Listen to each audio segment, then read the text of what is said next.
Hello, friends. Good morning. Good morning, everybody.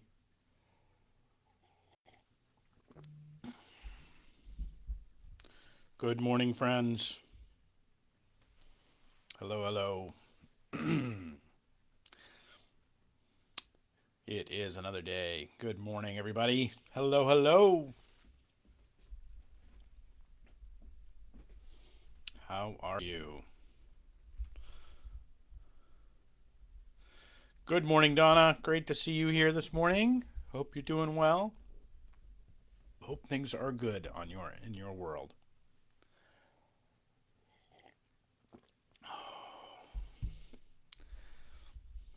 Very good. Goodness, goodness.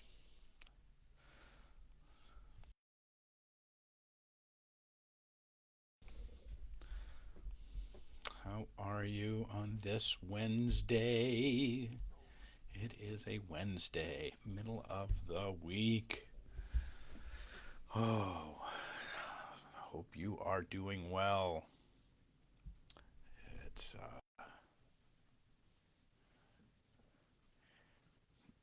it is good. We've been working,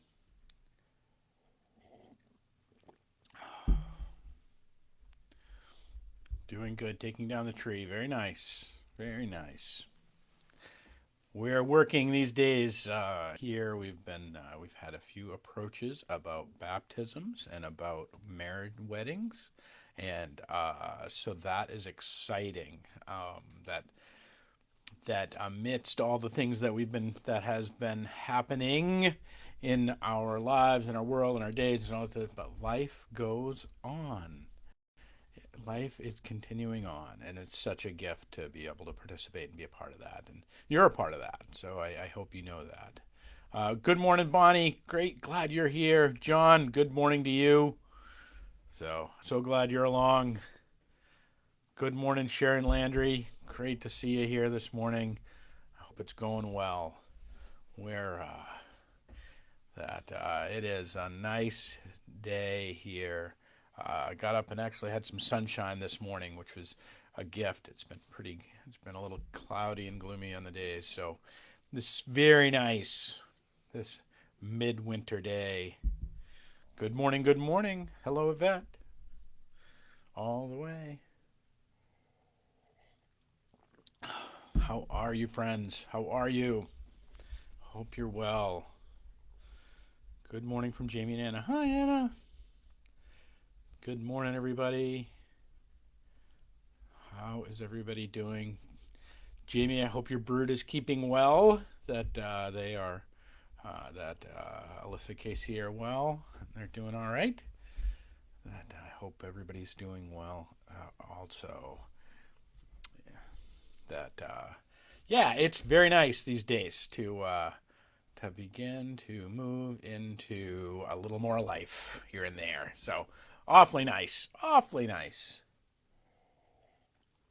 I see a few more people wandering in. So Dave Bueller. Oh my goodness. Brother Bueller.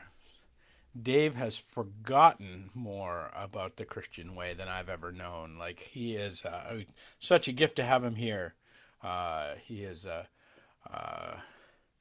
retired pastor, retired chaplain, retired university professor. Great, incredible, super smart guy. You are humbled with your presence, Dave.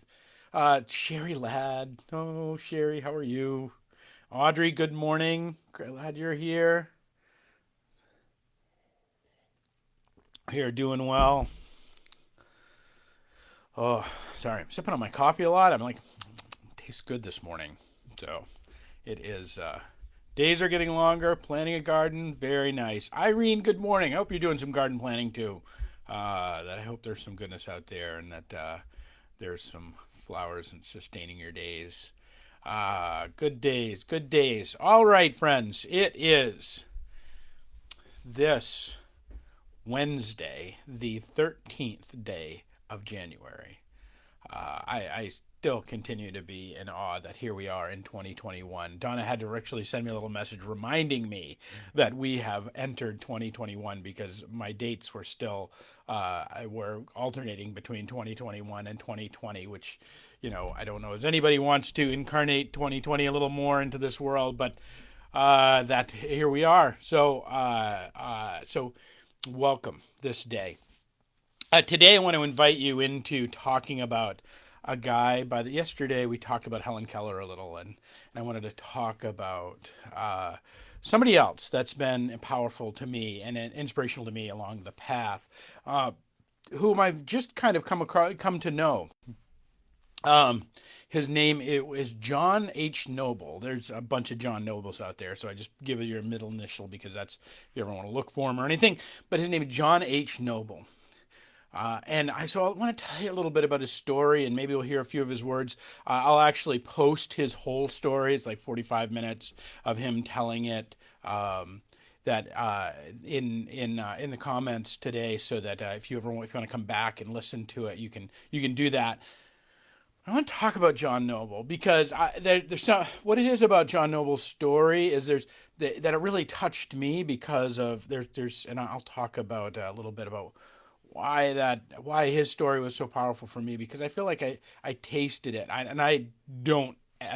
never had any of the experiences of the duration or the intensity of John Noble, but I do feel like I tasted a little bit of what he's pointing us towards and what his invitation for us is.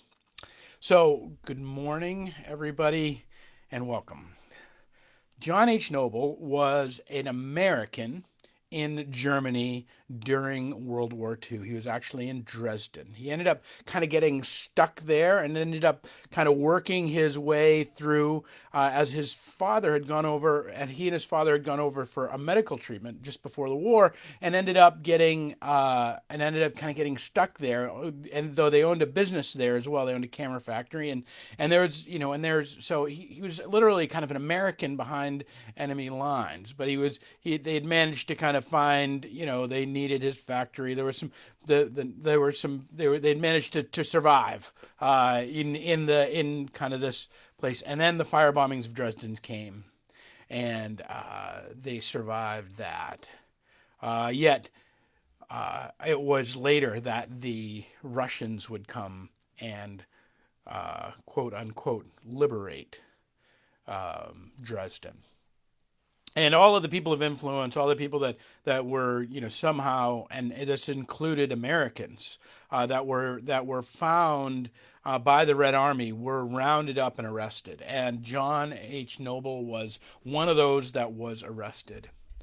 He would go on to prison camps in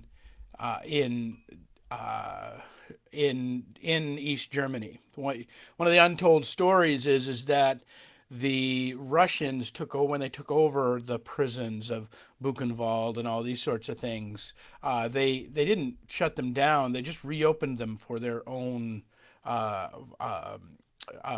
prisoners. And so he would end up spending basically 4.5 years in East German prisons as an American prisoner behind enemy lines, being brutally treated, but this in solitary confinement, in brokenness. And he has this one moment in solitary confinement where he begs for death with him and God, and he finds and it would come to be the title of one of his books that he would later go on to write, which would be "I Found God in a Soviet Gulag." I found God in a Soviet prison. That would be one of the books that he would come to write later on. And he spent those 4.5 years in these different NKVD camps, and eventually being horribly and witheringly abused through this system of incarceration and gulag. And as things began to think they were going to shift, they actually shifted much, much worse. that when his father was separated from him and released, he actually ended up being transferred not from the gulags of not to back to released back to America, but he ended up being released into being transferred into what one of the most horrific camps in Siberia. He would go to truly to the gulag system, and he would spend another many years in the Vorkata gulag. And so, and in this gulag, he describes the life in it, and I want to play a little bit of it for you as he gets there. I want to play a minute or two of it, just so you can hear his own voice. If you don't listen to the rest of it, that's okay. And then I want to talk about what is discovered there. So hopefully you all can hear this. And what we looked like, well, you can hardly imagine. I personally was under 100 pounds for approximately 8 years, just skin and bones.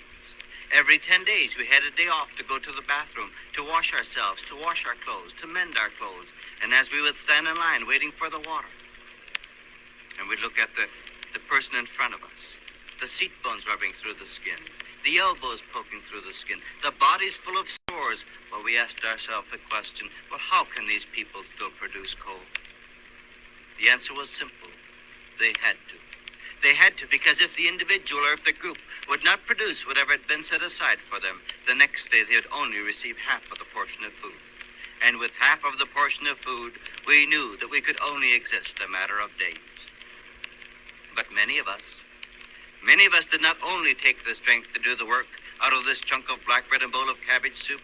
Many of us took the strength to survive and to do the work out of the secret Christian services that were being conducted. Services that were being conducted somewhere secretly deep down in the coal pits, at the end of the tunnel, where the cave-in danger was the greatest, where the gas accumulation was the greatest. There you could find an altar built up where some group was worshiping in secrecy. Others again, meeting together secretly in a barrack. 2 or 3 of the fellows patrolling up and down in front of the barrack for an hour, for 2 hours, for 3 hours, in many feet of snow, just making sure that no one would surprise us. And there, the men found strength by discussing and bringing glory to God and His Word. But many of us were caught attending these services, some caught teaching or preaching. And the punishment for those that are caught teaching or preaching was most severe, most bitter. It is difficult to talk about these things. Difficult because we, as a whole, sitting in our comfortable America, talk about the power of God. We read and we write about the power of God, but we don't really believe in the power of God. There's a lot more to that, where that came from, of his journeying through the coal mines of the Soviet gulags. He ends up managing to get a postcard that is sent out to a distant relative of his in West Germany. And he writes in the postcard, because everything is edited, and it wasn't even from him, really. He just manages to smuggle it into the mail. But in the signature block, he puts "your noble nephew." Like that's how the postcards end up being signed. And his relatives kind of piece together the fact that it is actually a postcard from him. And through that process, because the State Department had a sense that he was still there and that they still had him, then the Soviets continued to deny it, and the State Department but they had no proof. And so it was this postcard that gave them proof of John Noble's existence in the Soviet Union as a prisoner. And Eisenhower personally ended up talking with the Soviet government and ended up getting him released. And it was from that release that he ended up beginning to really dedicate the rest of his life to telling the story of God's intervention in his life in the Soviet Gulag, and the call to America to continue to revival, what we would call in the church revival, to come and to be a part, to hold dear to the love of freedom. Another Gulag survivor, when asked to describe in kind of one sentence, how is it that the Soviet Union fell into the Gulag system that it did, and that was Alexander Solzhenitsyn. And Solzhenitsyn's response was, "We just didn't love freedom enough." That was his response. And but Noble is a greater call, because he says that our call is to love God enough. And when I hear Noble's story, it touches my own in this tiny way. And I'll share this with you, and just as an invitation to where we want to end up today, because as some of you know, I was a chaplain in Iraq, and by virtue of that, I ended up leading worship for a small group of liturgical Christians. There was really no one there that understood the liturgical Christian world. There were no other chaplains, and so it kind of fell to me, and I began to gather, many of the Lutherans and the Anglicans and this sort of stuff. And even though it's not my tradition, I know it well enough, and I've come from enough of tradition, of high church tradition, that I could provide that worship for them. And so this small little community that would gather every week, that on our base in Iraq. And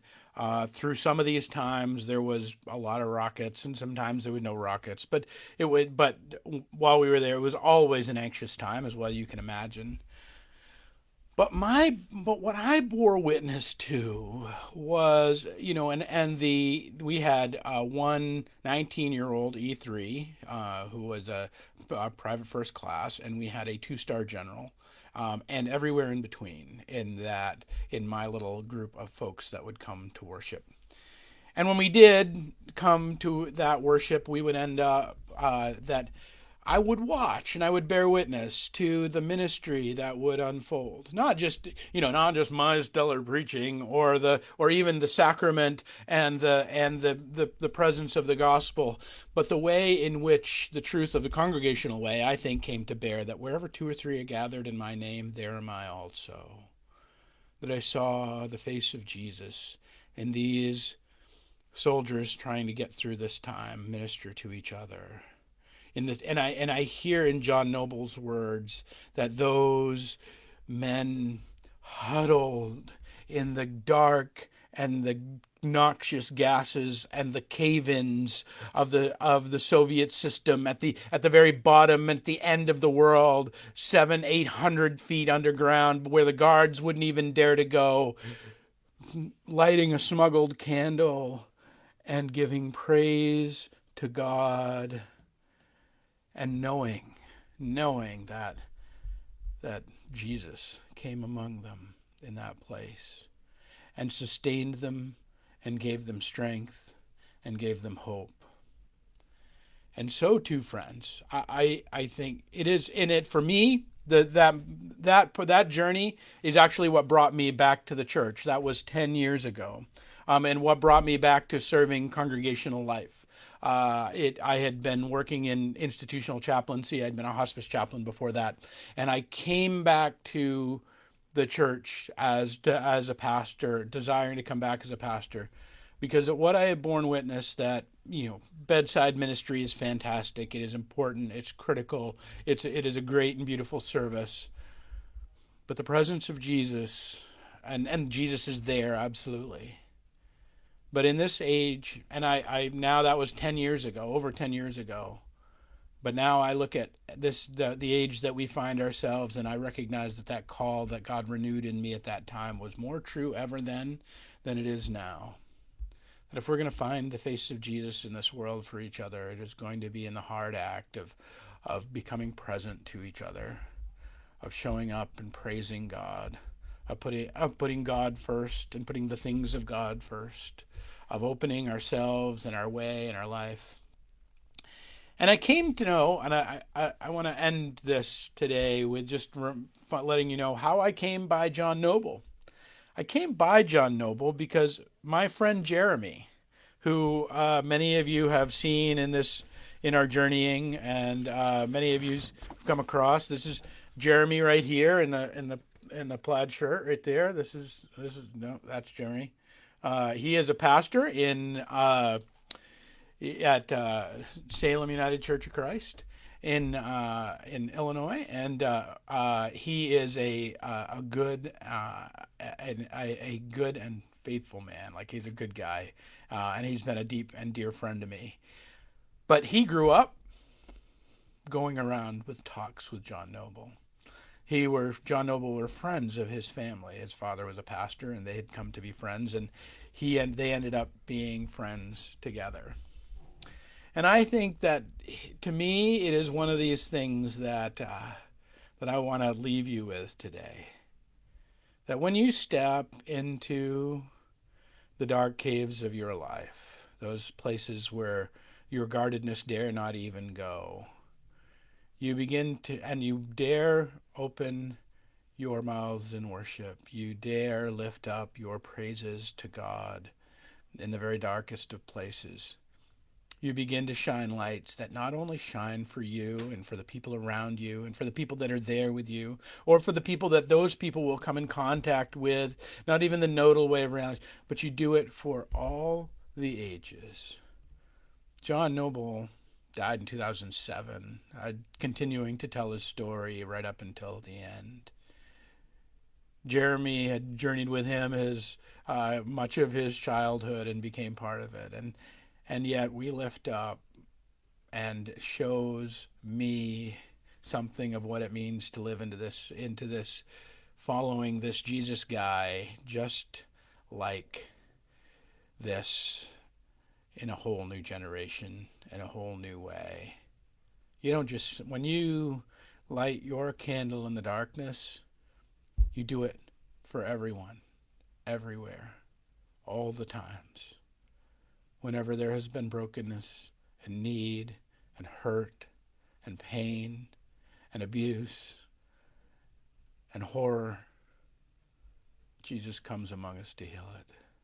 Jesus comes among us to provide strength. Jesus comes among us to make our way in this world.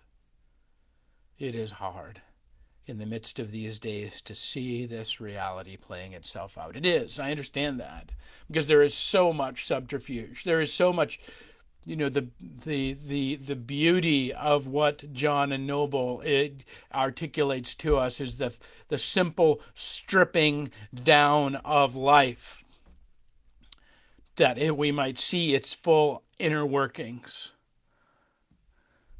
So too, friends, are we called to light the candles in our darkness, to go to the places and the recesses where the guards won't even go, and in there offer up our praises to the one who made us and to the one who comes to bring us home. And when we do, and when we tell that story, and when we dare live into the life of our faith and our church in these days, we come to know that the God of hosts goes with us, that all of heaven conspires for us. And just around the corner, just in front of us, is the great promise of the kingdom of heaven coming into this world. God before us, God with us, and God leading us. All right, friends. As I said, I will post in the comments the full story of John H. Noble, and I hope that little taste that you might hear his whole story. If you're interested, if you're not, that's great. I hope that what you found here today offers you some grace and some peace in these days. We will pick it up tomorrow with our more journeying and our lifting up of a few of these folks that have found our ways to inspire us on this journey. Peace and grace, my friends.